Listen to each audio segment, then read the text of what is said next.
Hello everyone, welcome back to our channel English माध्यम के platform पे मैं हूं आपकी एडुकेटर प्रियंका ठाकुर और हम सॉल्व कर रहे हैं editorial based practice exercise. Start करते हैं आज का session with thought of the day, that is a journey of 1,000 miles begins with a single step. यानी कि हजारों मीलों का जो सफर है वो एक कदम से शुरुआत होती है, एक कदम से उसकी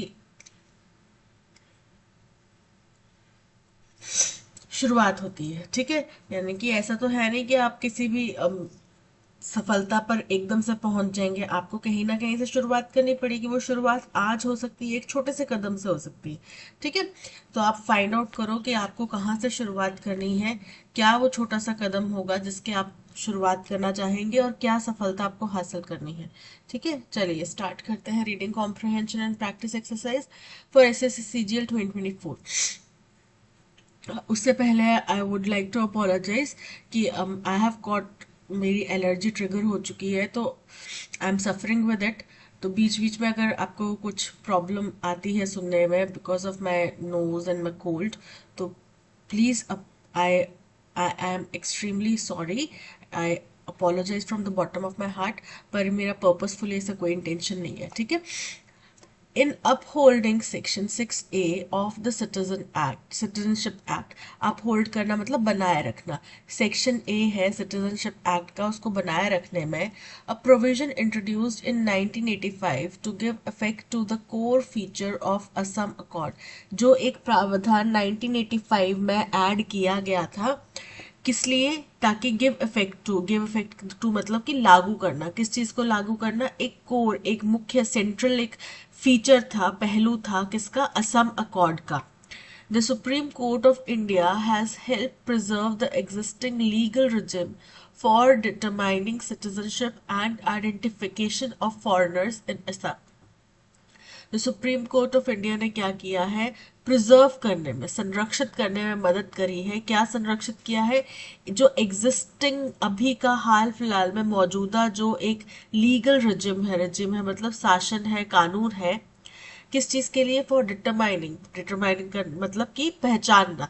क्या पहचाना? Citizenship and identification of foreigners in Assam, कि कौन वहां के नागरिक है और कौन फॉरेनर्स है। ठीक है, इस बात के आइडेंटिफिकेशन के लिए जो कानून है उसको बनाए रखा है, उसको प्रिजर्व किया। Striking it down would have had the undesirable consequence of turning the clock back on the process laid down in statutory provisions। बोल रहे हैं अगर इसको स्ट्राइक डाउन कर देते, अगर रद्द कर देते इसको, तो क्या होता? एक बहुत ही अनडिजायरेबल, अनवांछित जो है इसका परिणाम, यहाँ पे कॉन्सिक्वेंस, प्रभाव देखने मिलता। जो क्या करता है? Turning the clock back. Turning the clock back मतलब वापस जाना, पीछे जाना। कहाँ पे पीछे पहुंच जाता? उस प्रक्रिया पे, प्रोसेस पे जो कि लेड डाउन मतलब निर्धारित की गई थी, निर्धारित करने के लिए इस्तेमाल की गई थी। स्टैचुरी प्रोविजंस क्या होते हैं? जो कानूनी प्रावधान थे उनको बनाने के लिए जो प्रक्रियाएं इस्तेमाल की गई थी, वह हम वहां पे वापस पीछे पहुंच जाते। And rules for the purpose, और जो इस पर्पस के लिए जो नियम बनाए गए हैं, पर कानून बनाए गए हैं, वहां पे हम वापस पहुंच जाते। In its 4-1 decision. अब 4-1 डिसीजन का मतलब होता है कि 5 जजों की बेंच थी, उसमें से 4 जजों ने एक फैसला सुनाया और एक जज का फैसला जो है वो अलग था। तो उनका 4-1 का जो फैसला था, द कोर्ट हैज राइटली, अब यहाँ पे राइटली बोला गया है, दैट मीन्स जो राइटर हैं वो भी इस फैसले को सही मानते हैं। ठीक है, has rightly seen the provision in the light of historical developments. उनने इस जो ये पूरा जो प्रावधान था इसको हिस्टोरिकल, ऐतिहासिक जो भी कार्यक्रम हुए थे, घटनाक्रम हुए थे, उनको ध्यान में रखते हुए, इन द लाइट ऑफ मतलब उनको मद्देनजर रखते हुए यहाँ पे अभी जो फैसला दिया है। ठीक है, while on one hand जहां एक तरफ section 6A conferred deemed citizenship on all those who entered Assam from areas in erstwhile East Pakistan before January 1, 1966। बोल रहे हैं कि जहां एक तरफ सेक्शन 6A जो है कन्फर करता है, कन्फर करना मतलब प्रदान करना, क्या प्रदान करता है, डीम्ड सिटीजनशिप। डीम्ड सिटीजनशिप की मतलब मान लिया गया है कि इनको ऑटोमेटिकली सिटीजनशिप मिल गई है। किसकी, किन लोगों को, ऑन ऑल दोज, उन सभी लोगों को जो कि असम में उसके एरियाज जो कि आसपास अर्स्टवाइल पूर्व में जो ईस्ट पाकिस्तान था उस एरिया से आए हैं। कब तक, जनवरी 1 1966 से पहले उनको हिंदुस्तान की नागरिकता मिल गई।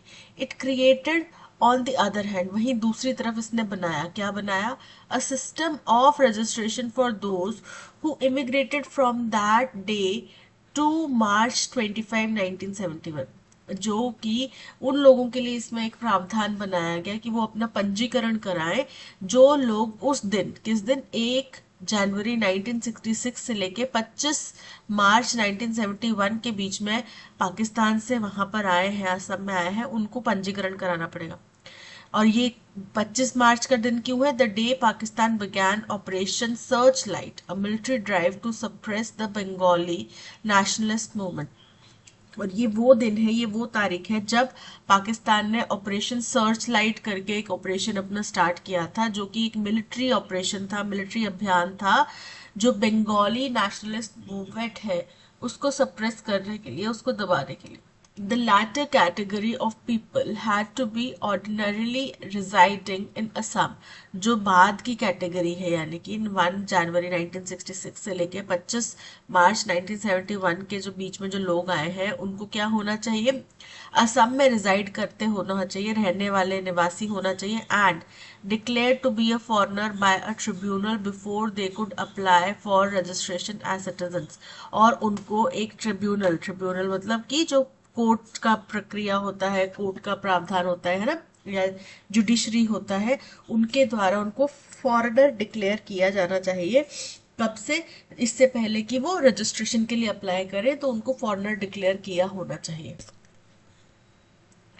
However, they would be ineligible to be on the electoral rolls for 10 years from the date of detection।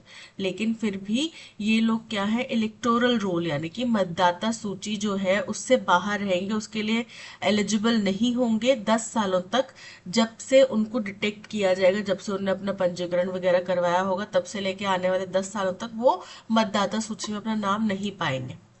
Section 6A, as the Chief Justice of India D.Y. Chandrachud says in his concurring opinion, was aimed at finding a middle ground between a humanitarian approach। बोल रहे हैं section 6A, जैसा कि chief justice of India D.Y. Chandrachud ने अपने concurring मतलब सहमति वाले बयान में, ओपिनियन में कहा कि इसका जो उद्देश्य था, एम था, वो क्या था, एक मिडिल ग्राउंड फाइंड करना, यानी कि एक बीच का रास्ता निकालना। किसके बीच का रास्ता, humanitarian approach towards the immigration population in Assam, कि असम में जो लोग इमिग्रेट कर कर आए हैं उनमें मानवीयता का जो भाव है, और ensuring that large scale immigration does not result in loss of the culture, economic and political rights of Assam people।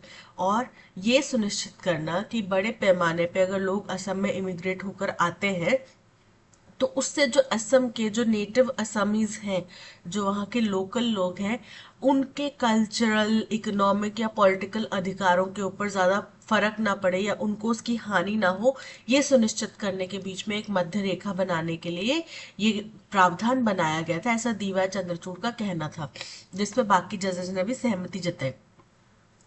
The majority has rejected the notion that the provision is unconstitutional on the ground that it treats Assam differently।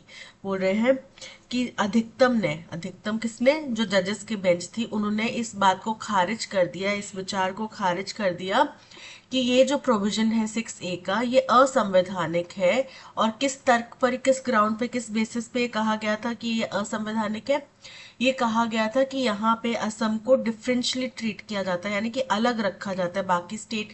अब जैसे कि हम हिंदुस्तानी हैं तो हिंदुस्तान के सभी states जो है उनके पास बराबरी का अधिकार है, ठीक है, वहां पे सभी लॉज वगैरह सब सेम होंगे, लेकिन ये बोल रहे थे कि असम को यहाँ पे डिफरेंट ट्रीटमेंट मिलता है from the rest of the country, Bharat के बाकी हिस्सों से, ठीक है। इस बेसिस पे जिसने भी पिटिशन दायर करी होगी, उनने बोला कि भाई ये असंवैधानिक है, लेकिन जो मेजोरिटी जजेस थे उनने इस बात को खारिज कर दिया.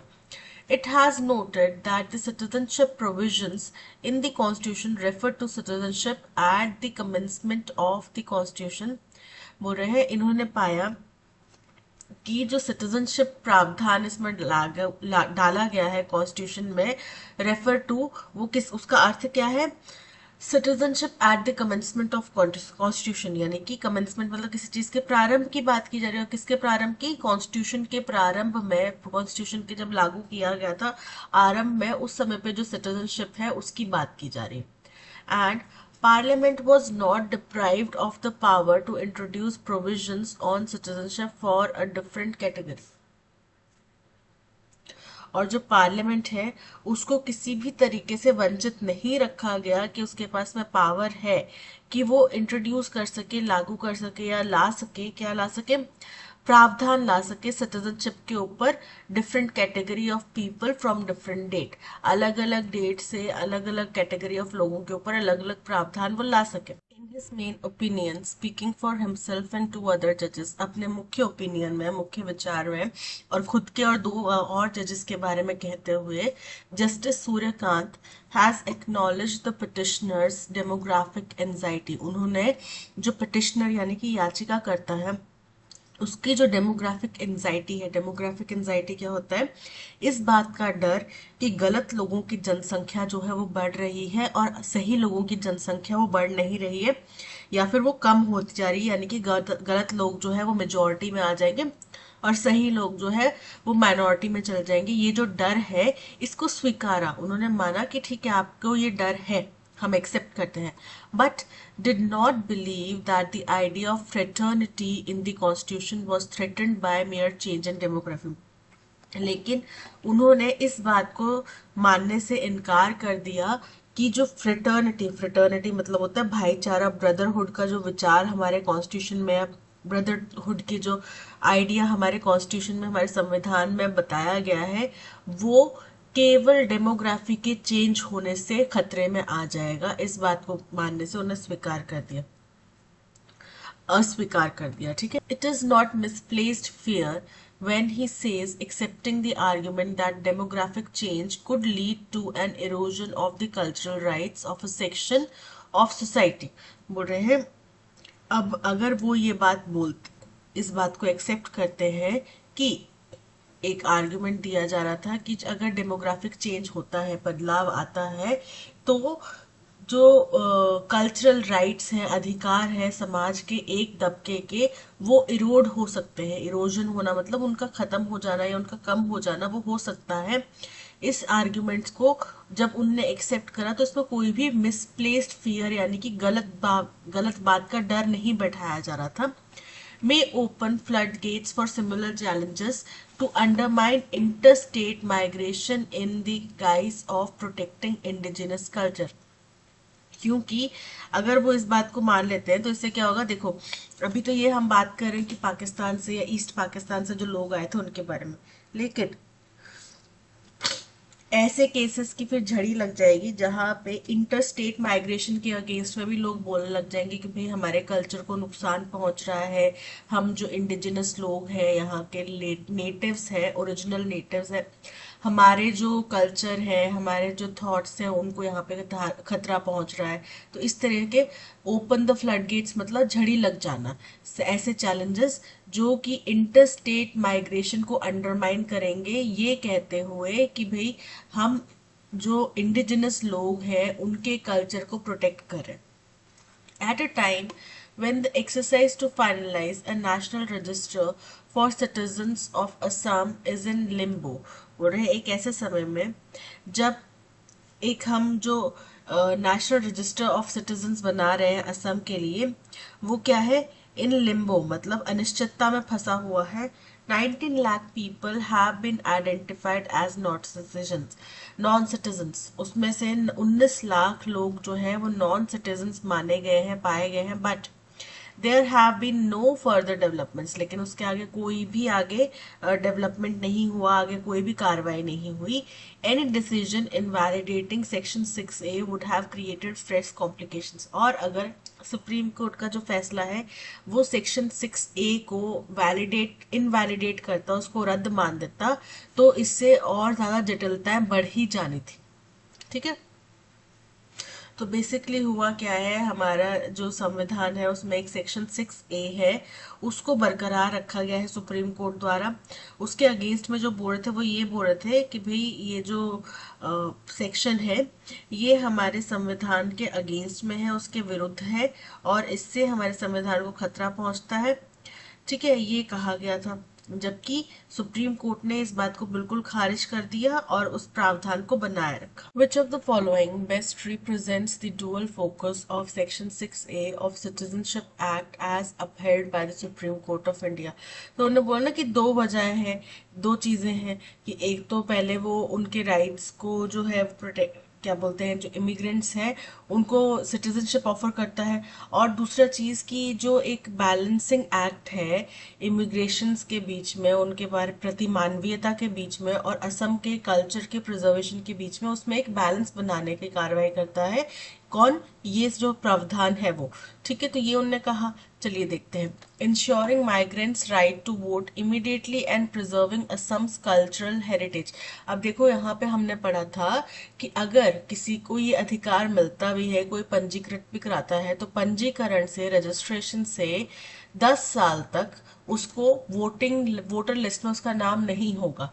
ठीक है, 10 ईयर्स. तो इमीडिएटली तो नहीं मिल रहा ना, तो ये इनकरेक्ट हो जाता है.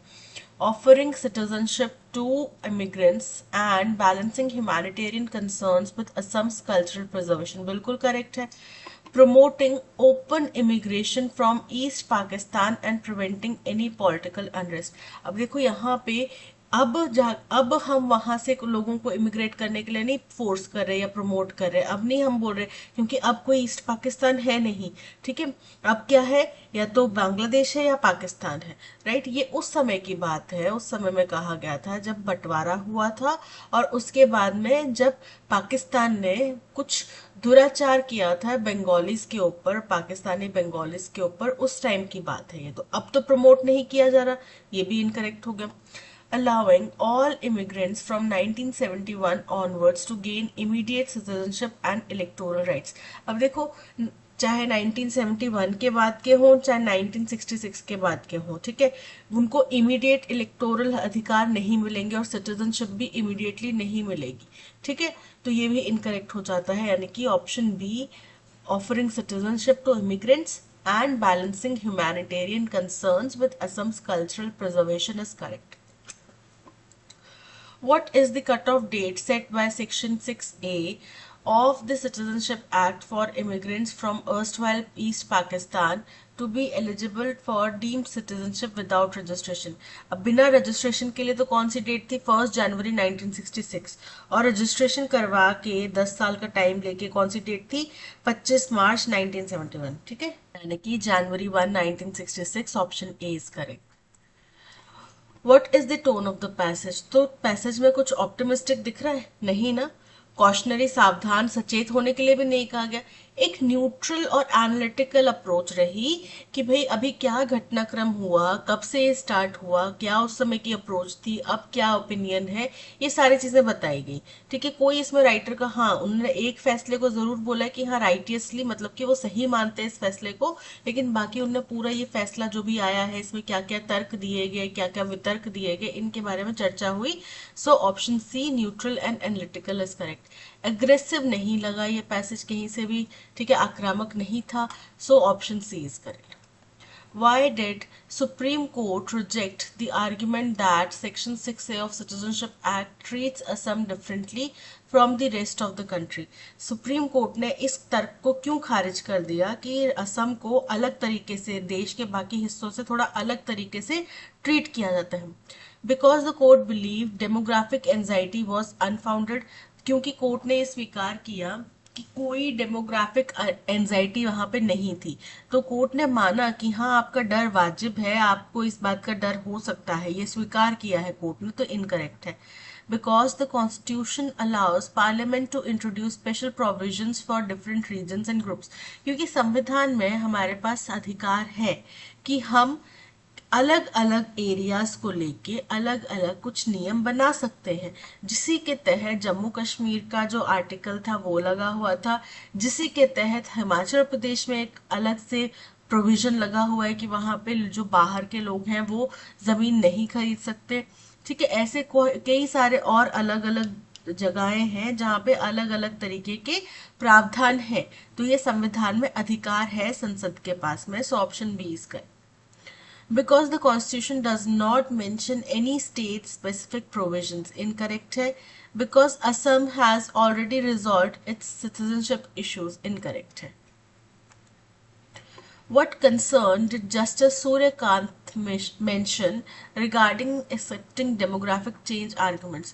तो उनने बोला कि अगर आप डेमोग्राफिक चेंज की बात करते हो तो हम ये मान सकते हैं कि आपको इस चीज का डर है, लेकिन इससे जो फ्रेटर्निटी का मीनिंग है, जो फ्रेटर्निटी का आइडिया है, भाईचारे का आइडिया है संविधान में, उसको कोई खतरा हो जाए ऐसा हम नहीं मान सकते। It could challenge the idea of fraternity in the constitution. बिल्कुल करेक्ट है, ऑप्शन ए इज करेक्ट। इस बात को उन्होंने एक्सेप्ट नहीं करा। ठीक है, और अगर इस बात को वो एक्सेप्ट करते हैं तो इसका मतलब क्या होगा कि वो इंटर स्टेट इमिग्रेशन को भी खतरा मान रहे हैं। सो ये इनकरेक्ट है। It might invalidate the national register for citizens, incorrect है।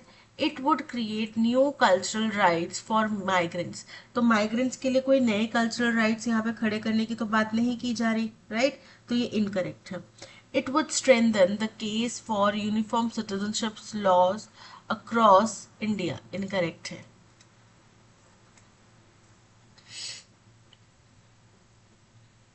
S1 और S4 स्टेटमेंट गिवन है। PQRS में से हमें S2 और S3 स्टेटमेंट फाइंड आउट कर। द गो अहेड मतलब आगे बढ़ना, किस चीज को मंजूरी देना। किस चीज को मंजूरी मिली? To the first visit by the Indian external affairs minister to Pakistan. पहली विजिट किसकी? इंडियन एक्सटर्नल अफेयर्स मिनिस्टर की। कहाँ के लिए? पाकिस्तान में। इन ऑलमोस्ट 9 years, 9 साल में पहली बार। Was indication enough that behind the scenes diplomacy has been productive। तो वो इस बात का संकेत है कि पर्दे के पीछे जो है डिप्लोमेसी, कूटनीति जो है वो काफी प्रभावशाली रही है, प्रोडक्टिव रही है, उसके नतीजे मिले हैं। In the Pakistan capital, Pakistan की कैपिटल में ही सेड, उन्होंने कहा, activities characterised by the 3 evils, जो भी एक्टिविटीज इन 3 इविल्स मतलब बुरी चीजों के बीच में आती हैं। क्या है वो 3 चीजें? टेररिज्म, एक्सट्रीमिज्म और सेपरेटिज्म। टेररिज्म मतलब आतंकवाद, एक्सट्रीमिज्म मतलब कि किसी भी चीज की अति जब हो जाती है, और सेपरेटिज्म अलगाववाद। वुड नॉट एनकरेज ट्रेड, इससे अगर इस 3 कैटेगरीज में कोई भी एक्टिविटी फॉल करती है और इस तरीके की घटनाएं पाकिस्तान की तरफ से होती हैं, तो इससे दोनों देशों के बीच में ट्रेड, एनर्जी फ्लोज, कनेक्टिविटी और पीपल टू पीपल एक्सचेंज को कोई भी बढ़ावा नहीं मिलेगा, इससे उसको नुकसान ही पहुंचेगा। ठीक है, दोनों स्टेटमेंट से हमें ये पता चलता है कि यहाँ पे इंडिया पाकिस्तान के रिश्तों की बात की जा रही है, और खास तौर पे हिंदुस्तान के जो एक्सटर्नल अफेयर्स मिनिस्टर हैं वो किसी वजह से पाकिस्तान विजिट कर रहे हैं, तो उसके बारे में चर्चा की जा रही है। Before going to Islamabad to attend a conclave of Shanghai corporation, अब इस्लामाबाद में वहां पे एक शंघाई कॉरपोरेशन का एक कॉन्क्लेव होना था, तो उस पे जाने से पहले S Jaishankar had declared that India's Pakistan policy was not passive, कि हिंदुस्तान की जो पाकिस्तान के प्रति जो पॉलिसी है वो पैसिव नहीं है। पैसिव का मतलब क्या होता है कि ठीक है तुम करते जाओ जो भी कर रहे हो, हम सहन कर रहे हैं, हम बर्दाश्त कर रहे हैं, यानी कि हिंदुस्तान पाकिस्तान की तरफ से कोई भी गलती या कोई भी साजिश जो है बर्दाश्त नहीं करेगा। New Delhi, the message went, was willing to respond to any positive gestures, और वहीं साथ ही साथ कि अगर नई दिल्ली में, और ये मैसेज, द मैसेज वेंट, ये मैसेज गया है बाहर कि अगर नई दिल्ली जो है उसके प्रति कोई भी पॉजिटिव जेस्टर दिखाएगा, यानी कि भारत के प्रति अगर कोई भी पॉजिटिव जेस्टर दिखाएगा तो हम उसके लिए उसी तरीके से रिस्पॉन्ड करने को तैयार है। However, no executive action has been taken by the White House which speaks to the duplicity of the western world says Hasan. अब ये कोई और किसी कहानी की बात हो रही है यहाँ पे, इसका जो है हमारे ऑनगोइंग पैसेज इंडिया पाकिस्तान के रिश्तों से कोई लेना देना नहीं है। In a rare demonstration of bipartisan resolve, the US House of Representatives voted by an overwhelming 368 by 7 in June for an investigation into alleged poll rigging of in Pakistan, echoing separate calls by the UK and EU। तो देखो ये again Hindustan और पाकिस्तान के रिश्तों से related कोई बात नहीं हो रही है, ये पाकिस्तान में कुछ इलेक्शंस हुए थे उनके बारे में बात हो रही है, उनके ऊपर जो फैसला आया है, बायस्ड है, बायपार्टिसन है, किस तरीके का है, उसके ऊपर ये बात की जा रही है। तो यानी कि आर और एस जो है वो हमारे S2 और S3 स्टेटमेंट नहीं हो सकते, क्योंकि ये दोनों स्टेटमेंट जो है S1 S4 से लिंक नहीं करते। यहाँ पे आर आ रहा है, यहाँ पे एस आ रहा है, यहाँ पे भी एस आ रहा है, यानी कि P and Q option A is correct. Proposed in 2016 the liquor ban aimed to curb alcohol related harm।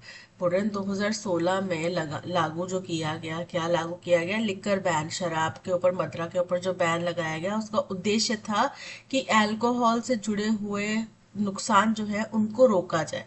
But it has instead fuel the rise of a thriving black market for illicit liquor. लेकिन हुआ क्या, इसके बिल्कुल विपरीत, क्योंकि ban लगा उसकी वजह से जो ब्लैक मार्केट है इलीगल शराब की, उसमें बहुत ज्यादा उछाल देखने मिला, costing countless lives and leading to significant revenue loss, जिसकी वजह से बहुत सारी जानें चली गई और बहुत बड़ा रेवेन्यू को लॉस भी हुआ। रेवेन्यू यानी कि जो सरकार के जेब में जो पैसा आता है उसको लॉस हुआ। This tragedy is not an isolated incident, ये इकलौता कोई इंसिडेंट, कोई घटना नहीं है। Bihar has repeatedly face such fatal outcomes with over 350 deaths. Bihar ने कॉन्स्टेंटली इस तरीके के जानलेवा आउटकम्स जो है वो फेस किए हैं, और जिसमें कि 350 से भी ज़्यादा मौतें हो चुकी हैं। The latest huge tragedy in Bihar claiming over 35 lives। Whose वही अवैध नकली शराब पी के मर जो घटना हुई है मौत की, जिसमें कि 35 से भी ज़्यादा जाने गई हैं। अनऑफिशियल रिपोर्ट्स के अनुसार in Siwan, Saran and Gopalganj districts exposes the stark inefficiency of the state's prohibition policy। तो जो सरकार की प्रोहिबिशन पॉलिसी है उसकी जो गंभीर विफलता है उसका उसको ये दर्शाता है। यहाँ पे आर जो है हमारा फर्स्ट स्टेटमेंट होगा, क्योंकि यहाँ पे जो लेटेस्ट घटना हुई है बिहार में जिसमें कि 35 से भी ज़्यादा जाने गई हैं उसके बारे में जिक्र किया गया, तो आर हमारा फर्स्ट स्टेटमेंट होगा। इसके बाद में जो 2016 का बैन है उसकी बात की गई कि वो उसका उद्देश्य क्या था, ठीक है, यानी कि स्टेटमेंट ओ जो है आर ओ। उसके बाद में आएगा पी स्टेटमेंट कि ये जो है ट्रेजेडी है ये इकलौती घटना नहीं है। कौन सी ट्रेजेडी, जो लेटेस्ट बिहार में घटना हुई है उसकी बात की जा रही है। और Bihar has repeatedly faced such issues, कि उसने बिहार में बार बार इस तरीके के मसले देखे जाते हैं। सो ये हो गया ऑप्शन 4, क्यू जो है वो हमारा ऑप्शन 4 है। क्या बन रहा है, R O P Q, R O P Q option A is correct. Antonym बताना है, जो ब्रैकेट में वर्ड है उसका, ब्रैकेट में है एग्जिट, एग्जिट मतलब जहां से आप बाहर निकलते हैं, ठीक है। तो एंटोनिम क्या हो गया, एंट्री, जहां से आप किसी जगह के अंदर जाते हैं, ठीक है, वो एंट्री हो गया। The dash to the venue was decorated with beautiful light. House to the venue, तो वेन्यू का हाउस तो नहीं होगा, एंट्री, एंट्री मतलब जहां से आप अंदर जाते हैं उस वेन्यू में, उसकी बात की जा रही है। Option B is correct. यहाँ पे सिनोनिम बताना है, जो ब्रैकेट में शब्द लिखा है उसका। द मीडिया दीज डेज, बोल रहा है आजकल जो मीडिया है, constructs dash narratives on politics and celebrities to increase the viewership. Misleading, misleading का मतलब होता है भ्रमित करने वाला। फर्स्ट है कैंडिड, कैंडिड का मतलब होता है स्ट्रेट फॉरवर्ड या ट्रूथफुल या ऑनेस्ट। सिंसियर, सिंसियर मतलब वही ईमानदार। मेंडेशियस, मेंडेशियस मतलब कि जो चीज मिसलीडिंग है, झूठी है। So option C mendacious is correct. Care and hang का मीनिंग बताना है। केयर एंड हैंग का मतलब होता है किसी चीज में कोई इंटरेस्ट नहीं दिखाना। केयरिंग टू मच, बहुत ज्यादा केयर करना, इनकरेक्ट है। हैंगिंग क्लोथ्स टू ड्राई, कपड़े सूखने डालना नहीं. Showing no interest, option C is correct. Choice between two unsatisfactory alternatives. जब आपको दो चीजें जो आपकी पसंद की नहीं है उनके बीच में से आप कुछ सिलेक्ट करना हो तो उसको क्या बोलते हैं? डिलेमा. क्या बोलते हैं? डिलेमा. प्रॉब्लम मतलब परेशानी. कंफ्यूजन मतलब दुविधा, समस्या, भ्रम. डिफिकल्टी मतलब परेशानी. तो option B dilemma is correct. Fear of close spaces. जब आपको किसी बंद जगह से डर लगता हो, जैसे लिफ्ट वगैरह में जाने से डर लगता हो, तो उसको क्या बोलते हैं? क्लॉस्ट्रोफोबिया. क्या बोलते हैं? क्लॉस्ट्रोफोबिया.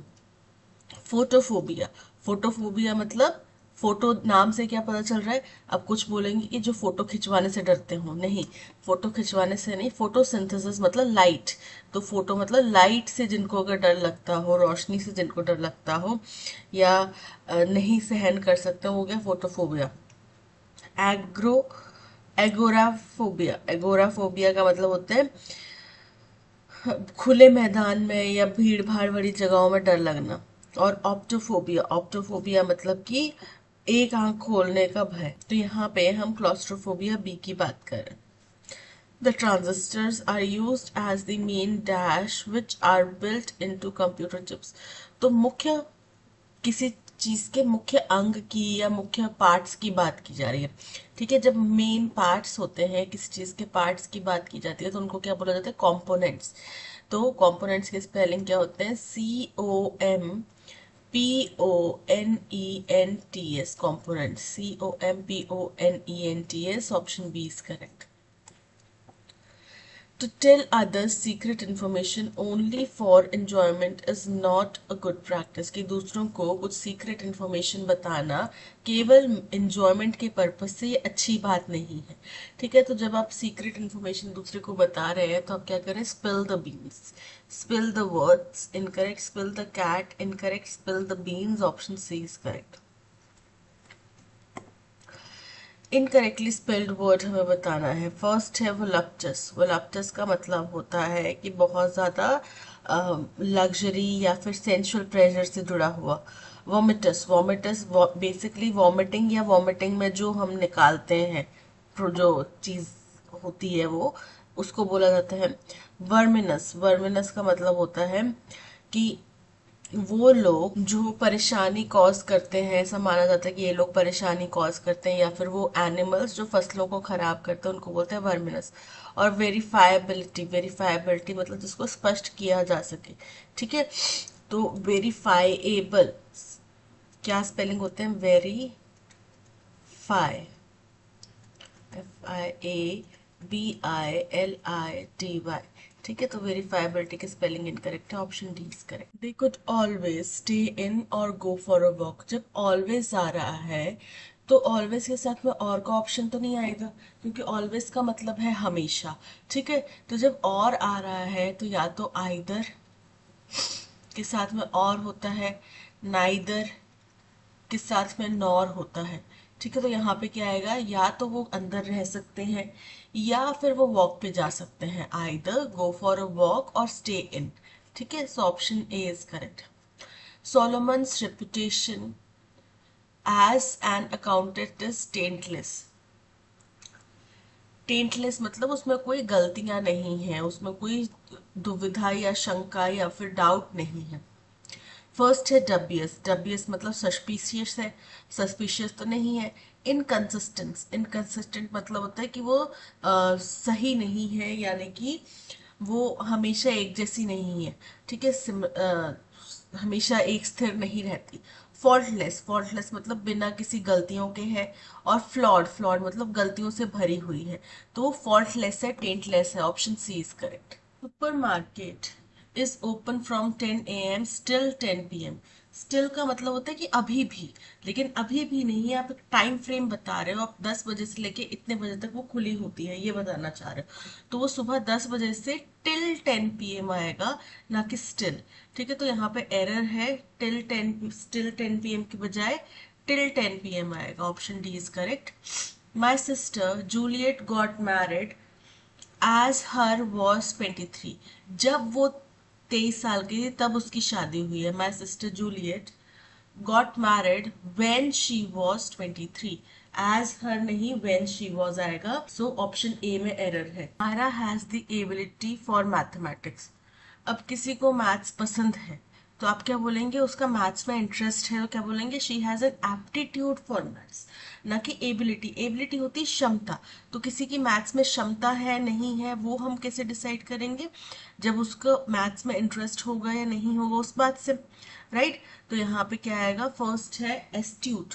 एस्ट्यूट का मतलब होता है किसी व्यक्ति में अगर ये क्षमता हो कि वो लोगों को परिस्थितियों को सही से भांप सके, उसको बोलते हैं एस्ट्यूट.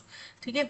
एप्टीट्यूड, एप्टीट्यूड मतलब उसको इंटरेस्ट है. एटीट्यूड, एटीट्यूड मतलब उसका रवैया. और ऑल्टीट्यूड मतलब हाइट. तो यहाँ पे option B aptitude is correct.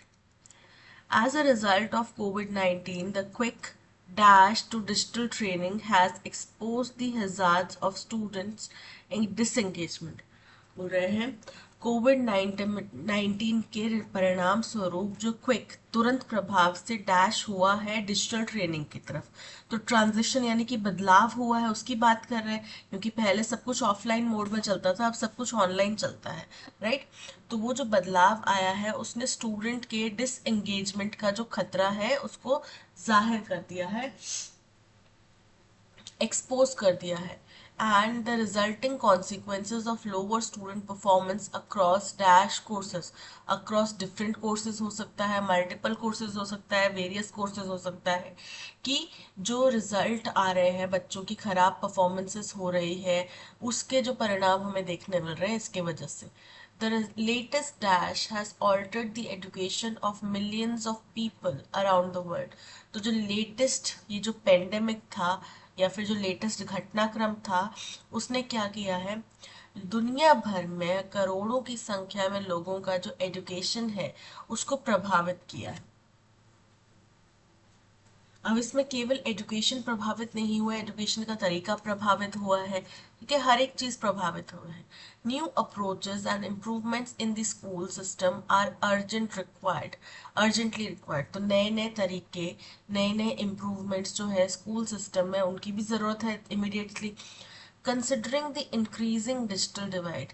अब ये देखते हुए कि जिस तरीके से डिजिटल डिवाइड है वो बढ़ता जा रहा है, the strategy may exacerbate existing inequality disparities. तो ये जो हमारी स्ट्रैटेजी है, तरीका है, ये क्या करेगा और ज़्यादा बढ़ा देगा जो एग्जिस्टिंग इस वक्त जो इनइक्वालिटी डिस्पैरिटी भेद है, इनइक्वालिटी गैर बराबरी जो का भेद है उसको और ज़्यादा बढ़ा देगा. More than 500 million students, 500 million students से भी ज़्यादा एट वेरियस लेवल, अलग अलग लेवल्स पे around the world were forced to dash their studies. उनको फोर्स किया गया अपनी स्टडीज को चेंज करने के लिए, छोड़ने के लिए तो नहीं मजबूर किया गया, लेकिन हाँ उनका स्टडीज का जो तरीका था उसको बदलने के लिए मजबूर होना पड़ा ना. These changes have caused and will continue to cause some inconvenience. ये जो चेंजेस हैं ये कुछ इनकन्वीनियंस बनाते हैं और आगे भी बनाएंगे, but they will also foster innovation. लेकिन क्योंकि आवश्यकता जो है वो आविष्कार की जननी है, तो सेम यहाँ पे हमारी ज़रूरतें बदली हैं, तो हमारी ज़रूरतें बदली हैं तो हमारे नए इनोवेशंस भी देखने मिल रहे हैं. And future reforms inside this education system. और फ्यूचर में इस एजुकेशन सिस्टम के अंदर जो रिफॉर्म्स, जो बदलाव आएंगे वो भी हम देख सकते हैं इससे प्रेरित होते हुए. During a global covid pandemic, जो पूरे दुनिया भर में जो फैला हुआ एक पेंडेमिक था कोविड-19, उसके दौरान में the pile on effect of the corona virus can have long term consequences for schooling. कि इसका जो पाइलॉन इफेक्ट है, पाइलॉन इफेक्ट क्या होगा कि किसी के ऊपर प्रभाव होना. ठीक है. तो वो जो है कोरोना वायरस का, इसके बहुत लंबे परिणाम होंगे स्कूलिंग सिस्टम के ऊपर, notably for the most vulnerable. सबसे ज्यादा रिस्क पर है बच्चे, उनके लिए. Children dash basic core learning, reading, math languages etcetera was weak to begin with. तो बच्चों की जो बेसिक स्किल्स हैं जैसे कि कोर लर्निंग जिसमें पढ़ना होता है, मैथमेटिक्स होता है, लैंग्वेज होता है, ये क्या है, वीक हो गए हैं, कमजोर हो गए हैं. ये शुरुआती प्रॉब्लम है. Face a significant risk of regression. और इसमें और ज्यादा गिरावट का खतरा है. During COVID-19, millions of children whose right to education has already been violated. COVID-19 के दौरान में कई लाखों करोड़ों में बच्चे जिनके ऑलरेडी जो शिक्षा का अधिकार है वो वायलेट हुआ है, पर्टिकुलरली गर्ल्स, खास तौर पे लड़कियों का, are expose to greater health and wellbeing hazards, इनको और ज़्यादा सेहत के खतरों के बीच में एक्सपोज कर दिया गया है, बोथ साइकोलॉजिकल एंड फिजिकल, जो कि मानसिक भी है और फिजिकल भी है, शारीरिक भी है। तो चलिए, एज अ रिजल्ट ऑफ कोविड-19 the quick dash to digital training, quick transition, transition मतलब बदलाव हुआ है, एंड मतलब किस चीज के खत्म होना, स्टैग्नेशन मतलब ठहराव, और सेट मतलब एक ग्रुप। तो यहाँ पे ट्रांजिशन की बात की जा रही है ना, कि डिजिटल ट्रेनिंग की तरफ जो एकदम से ट्रांजिशन हुआ है, बदलाव आया है, उसकी बात की जा रही है। तो यानी कि option A transition is correct. To digital training has exposed the hazards of students' disengagement and the resulting consequences of lower student performance across dash courses. Numerous मतलब बहुत सारे courses में, fewer मतलब थोड़े से courses में, particular मतलब कुछ specific courses में, और limit, limit मतलब सीमा। तो यहाँ पे बहुत सारे courses की बात की जा रही है, option A is correct. The latest dash has altered the education of millions of people. Epidemic. अब जो कोविड-19 था, क्या वो एक एपिडेमिक था? एपिडेमिक होता है एक ऐसी बीमारी जो एक खास एरिया में फैली हो, वो एक पेंडेमिक था। पेंडेमिक मतलब जो दुनिया भर में फैला था, ठीक है। सो यहाँ पे लोकल भी नहीं थी, एंडेमिक भी नहीं थी, क्या थी? Pandemic. Option D is correct. More than 500 million students at various levels around the world were forced to dash their studies. Suspend, suspend मतलब रोक देना किसी गतिविधि को, प्रक्रिया को रोकना। कैरी ऑन मतलब आगे कंटिन्यू करना। रिज्यूम, रिज्यूम मतलब दोबारा शुरुआत करना। रीओपन, रीओपन मतलब अगेन दोबारा किस चीज की शुरुआत करना। तो यहाँ पे उनको मजबूरन अपनी स्टडी रोकनी पड़ी ना, तो सस्पेंड करनी पड़ी। So option A is correct. Children dash basic core learning.